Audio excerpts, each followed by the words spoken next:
उत्तर प्रदेश के साबिक वजीर आला और समाजवादी पार्टी के सरपरस्त मुलायम सिंह यादव चल बसे हैं। उन्होंने आज सुबह 8:16 पर मेदांता हॉस्पिटल में 82 साल की उम्र में आखिरी सांस ली। मुलायम सिंह की मौत के बाद खानदान में गम की लहर दौड़ गई है। पार्टी कारकुन भी गमजदा देखे गए। मुलायम सिंह यादव के देहांत की खबर देते हुए एसपी के कौमी सदर अखिलेश यादव ने कहा कि मेरे काबिल एहतराम वालिद और सबके लीडर अब नहीं रहे।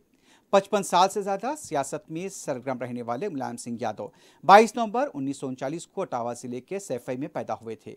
वो 1967 में यूपी के जसवंत नगर से एमएलए मुंतखब होने के बाद पहली बार असेंबली पहुंचे थे और फिर उन्होंने अपने सियासी करियर में कभी पीछे मुड़कर नहीं देखा।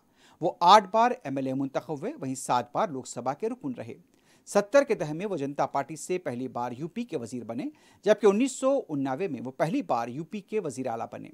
इसके बाद 1993 और 2003 में दूसरी और तीसरी मरतबा वजीर आला के ओहदे पर फायज हुए।